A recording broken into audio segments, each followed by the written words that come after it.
with Convey. Hi, and welcome back to the Miami-Dade Chamber of Commerce Member Connection. I am your host, Eric Knowles, president of the Chamber.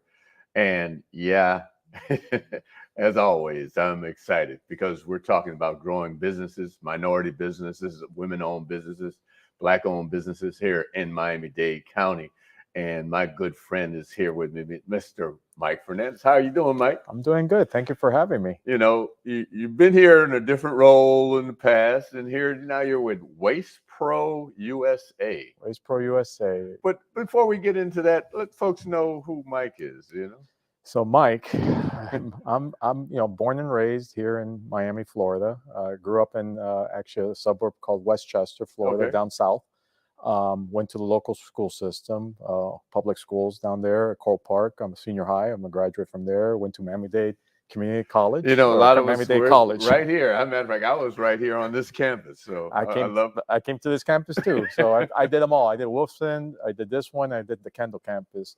But went on to FIU. Graduate from Florida International University. Got my double major in my undergrads, business management, international business. And then decided to go back to school and get my master's, and was able to accomplish that. I got my MBA from FIU, great school. Right. My alma mater as well. So still local here, and still dealing with garbage.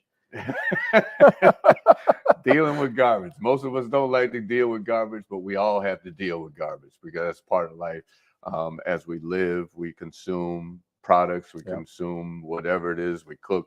There's debris in our yard, especially down here in South Florida. We're always cutting back, we're always trimming. I had someone on earlier last week about landscaping, and obviously that whole thing with landscaping is a lot of debris that's collected. Let's talk about that business, and I know it's very challenging, your business, but talk about it. Let people know, most people, they have their trash can, put the garbage in, they push it to the corner, and they don't even have to think about it anymore. Poof, it magically disappears. So, exactly. And that's one of the, and by the way, I got into the industry by accident. I was trying to become a firefighter, and then got a call one day to work at this private garbage company as a temp, and they say, "Hey, you want to come work at this garbage?" I'm like, "Garbage? I don't want to pick up garbage." It's like, "Try it out, see what you think." Right. 28 years later, I'm still doing it. So, but and that's one of the things that's really great in the waste business is that the logistics behind the process is just unimaginable. I mean, it's you have this truck. I mean, this truck has to physically come up, pick up that can, that debris on your right of way, and get rid of it somehow in an environmentally responsible way. And there's just so much behind the scenes that happens from the truck, from the the employees coming in the morning, making sure the truck is safe, going out on the road, picking up, hitting these routes, picking up that debris, taking it to a facility where it gets either a midpoint facility like a transfer station or a final disposal location like a landfill, but it has to be touched again, put into a tractor trailer, and then end up putting somewhere, either again a landfill or even a waste to energy facility where it gets processed and finalized. But there's so much components behind the scenes that happen, so many touches, that it's like unrealistic. It's not, and it's still one of the last few services still around that you physically have to touch the customer. A lot of things now is internet, or automated, but to this day, it's a manual process that you have to go pick up. I mean, we've made strides in the business in the sense that we've come to this like automated garbage truck basically that picks it up. You don't see the guys or the women on the back of their trucks. Right. But there's still some communities that do have the guys or the women on the back of the trucks that hop back on, grab the cans. So unfortunately, it's not a one size fits all for that process. There are certain areas like alleyways or small tight corridors that you can't really put those type of trucks there. So you still have to use the traditional or rear load system, basically with the helpers and the driver, basically. But for the most part, that automated process has really helped in the sense of reducing workers' comp cases, accidents, slip and fall accidents like that, back injuries where before, I mean, you pick up some of these bags, they're heavy. I can imagine. Yeah. They're heavy. And I think about back in the day growing up, they were metal cans. They were metal cans. You remember that? Those? Oh yeah, I remember the old metal cans. Yeah, you're right. Right. Speaking of, and I know we talked about this before, and obviously, you have my pickup is on Mondays and Thursdays, Right. and the communities have different days. Some of them are on Saturday morning, so on and so forth. But then there's the recycle component. And I know every 2 weeks, the recycling happens on a Monday for me through the county. The whole thing about recycling, people don't really understand that. Talk about recycling a little bit. So, recycling, I mean, I think it's gotten to a point that people use the recycling bin as an additional garbage can, just to add more volume for less money, basically. But, which is challenging. It's challenging. It takes a lot of education, a lot, in addition with some sort of enforcement to make sure people are doing the right thing. But, recycling is really a viable market. As a matter of fact, at Waste Pro, we have 5 recycling facilities through our 10 state footprint, basically throughout the U.S. So like we cover from Florida to all the way to Missouri. We have Alabama, Louisiana, the Carolinas, Tennessee. I mean, all that footprint, the southeastern footprint, we cover that. So we have 5 material recovery facilities where this recycling actually goes to. And the biggest challenge we find are bags. Plastic bags are a nightmare. And unfortunately, I think people think that you wrap, your recyclable, it's all recyclable, just throw it in there. It's nice, convenient. Right. And it becomes a nightmare. It gets tangled up in the machinery and the conveyors, and the screens that we have at our facilities. But recycling is a real thing. I mean, people may say, well, because of China stopped taking recycle. Look, there's a market for recycling. Mm-hmm. I encourage recycling. Cardboard, I'll be honest, one of our biggest materials in the recycling stream is cardboard. I was going to ask you that because I see, guys that have companies and they have their truck and it's loaded up with, the cardboard boxes from the back of a facility or even Amazon. Right. Exactly. So talk about that a little bit. I'm assuming there's a lot of money that these guys make. I don't know if it's a lot of money, but there's got to be money being there's made. Money. It's a commodity. I mean, it fluctuates depending on supply and demand. But let me tell you, during the COVID times, I mean, all these commodities were at an all-time high. They have dropped some, but for instance, like cardboard, I mean, it could be running close to, at one time, it was like $200 a ton for cardboard that you actually get back rebates for that. Right. And cardboard, it's always, I mean, everything we involve in our lives somehow it's inside a box or something, right. Especially nowadays with the whole internet market, right? By ordering things online. Exactly. It comes boxed. So I think, cardboard is definitely, I'll be honest, Waste Pro, we process close to almost 90 million pounds of cardboard a year. Wow. That's some substantial numbers. Right behind that is paper, right close to about 30 million pounds a year we process. So we're processing it for a reason. There's obviously some sort of return on that. Right. And we're doing something better. Rather than end up in a landfill where it's just going to rot inside a landfill and not do anything with it, we're making some sort of beneficial product. We're reusing it, basically, putting it back into the stream. Right. Well, we're going to take a little break. But, the one thing about being educated about this whole process of getting rid of your garbage is important because we talk about global warming, we talk about all these different things, but that also plays a part of that. So before we get back into that, we'll take a word from one of our supporters. Learn and earn today at Miami-Dade College. College graduates earn 56% more than high school graduates and $1 million more in lifetime earnings. A degree from MDC is your path to greater earning power and career success.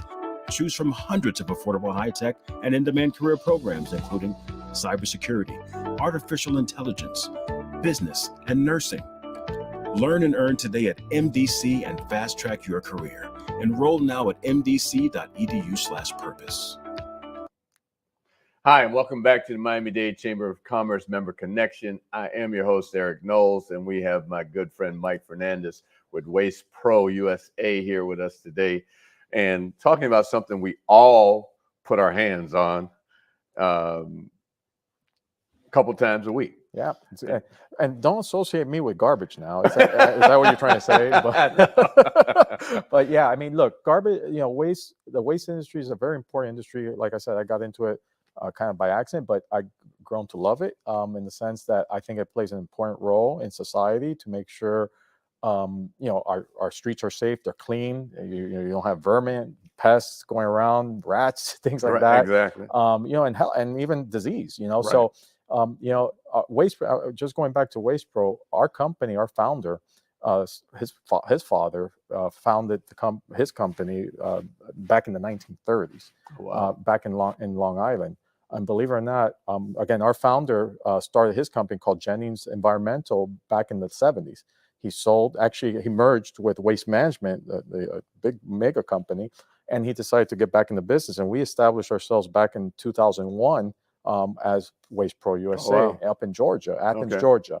And from that day on, I mean, he started with $865 of revenue, basically. That's how he started. And has grown to this $1.2 billion company. Wow. Yeah, we're close to over 4,000 employees, 4,500 employees roughly through that 10-state footprint that we cover. And we have over 90 locations. We cover. I mean, it just goes to show you what important role these companies play in these jurisdictions, because we handle many cities. We handle at least 2 million residential customers in our footprint. Because to your point, all municipalities don't necessarily take care of their own waste. Exactly. So what they do is they outsource it to a private company. It's a lot more efficient. It's a lot more cost effective. And we deal with it, right? We're the experts. This is our niche market, right? This is what we do for a living, and it works well. I mean, we handle the city of North Miami here in Miami-Dade County. In Broward, we handle Hollywood, Pembroke Pines, Miramar. Those are large cities up there in Broward, but we're really looking at expanding our footprint down here in Miami-Dade County, and providing, again, the founder of our company is still around. He's our chairman of our board. And his belief is providing a good customer service. The customer will pay for good customer service, and that's what we've always done. I mean, all these companies are locally ran and operate, so they hire from local neighborhoods, local jurisdictions. So the people you're talking to, you're not talking to some, like, if you call for a customer service issue or anything like that, you're not calling some other place in another state or another country. You're talking to the people that live in your community. So it's a really great company, not just because I work here. I'm not being biased. I've really grown to like this company. Is really nice company. We're trying to make a name for ourselves here in local market here, because we're really known all over up north in the state of Florida as well, throughout that whole 10-state footprint. Right. Speaking about that, and I know, again, we've been doing things together for the last few years. What is Waste Pro, their whole engagement with the community? Let's talk about that, because I know a lot of companies, they do their business, but how is Waste Pro engaged? So we like to call ourselves a distinguishable difference. Like, we have that distinguishable difference in the sense that we engage with the community. We bring the community. And actually, our slogan below Waste Pro says "Caring for our communities." So we give back to our communities. We partner up with local jurisdiction, with community HOAs, whatever it is, to help do cleanups. We actually, if I remember correctly, out on the West Coast, we actually picked up a bunch of oysters to go ahead and farm them, basically, and we put them in the back of our truck, even though it has nothing to do with waste. We actually took them out there to kind of plant them again. Interesting. So that was something we gave back to the community. We do cookouts all the time with the community. Bring the community in. We actually have. Again, the drivers and the employees that work in these communities, we do rodeos, that we can do competitions. We partner up with, like, the Jacksonville Jaguars up there with the stadium. Actually, we even have New Orleans as well, the Superdome. We have a partnership there. So yeah, I mean, we always try to give back to the community in the sense of engaging with the community. That's our goal. Again, any type of events, special projects, anything like that, we're here for that. Right.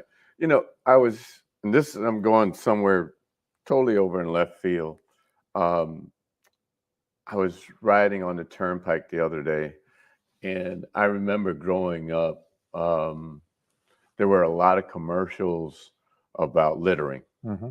And I just noticed, like I said, I think it was this past weekend, there's a lot of trash on the turnpike. And I don't know, people just have gotten away from, that's one of the things, I tell you, one of the things that I hate, I can be riding down the street and somebody throw a bottle out the window. That drives me crazy. That drives me crazy. I feel like getting off and just throwing it right back in the window. Right. Or where's the police, you know? Yeah. I mean, look, I think it comes down to society, being raised in the culture. I mean, you're just us. Right. Because the only place, I tell you what, the only place I felt okay doing that is when I was on top of a landfill.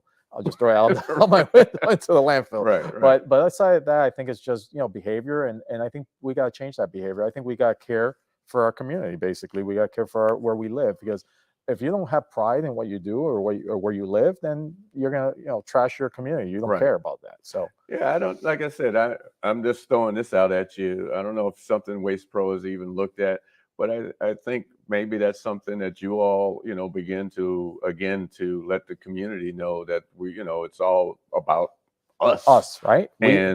We have to look out for one another. And it's, like I said, it was just something that, I mean, literally, I was like, wow, it's just, trash riding down the turnpike. And again, it just bothered me. Yeah, no, it bothered me too. Even when I was with Miami-Dade County, it used to bother me when I was the director there. Right. When I was the director of Miami-Dade Solid Waste. And, we used to, I mean, at that point I had enforcement, right? So we used to use enforcement to try to grab those folks. And there is a litter law that you can actually find these folks for doing that. Because unfortunately, sometimes that's what it comes down to change behavior. You could educate as much as you want. Right. You could tell the people, take pride, and they just don't care. It's no different than recycling. It's no different than putting your waste out, putting your garbage in your can. You got to take the initiative, and if you don't want to take that initiative, then you got to change behavior. And that's how we had that code enforcement section that we used to go out there and illegal dumping, and illegal dumping, to clean the streets. And that's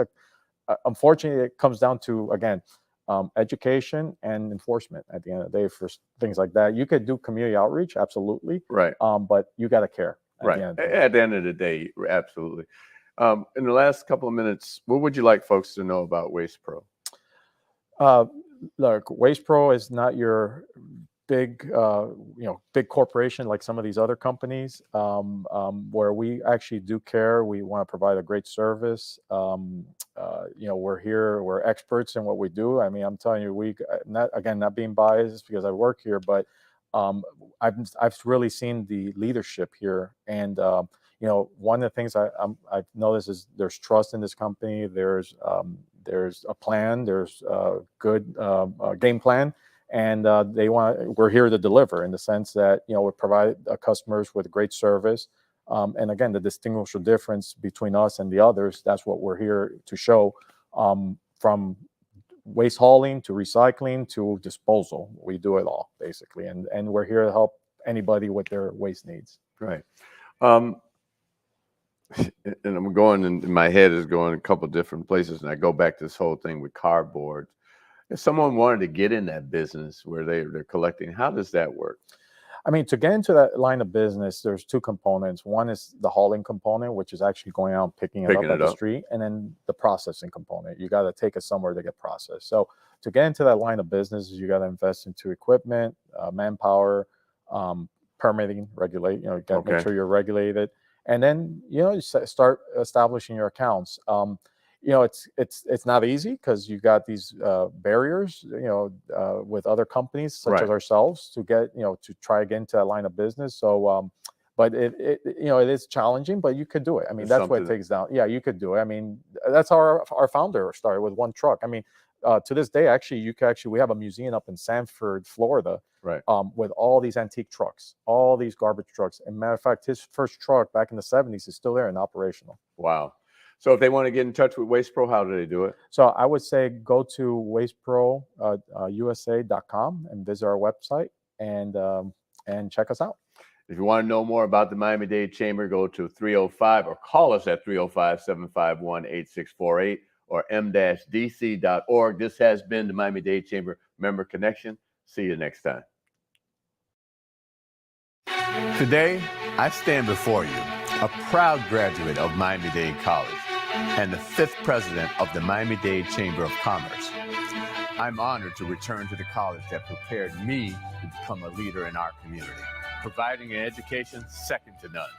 So I'm asking you to please tune in every Monday at 12 noon to the Miami-Dade Chamber of Commerce's Member Connection, as I interview members of the Miami-Dade Chamber of Commerce on our Facebook page at Miami-Dade Chamber of Commerce or our YouTube channel, Miami-Dade Chamber of Commerce.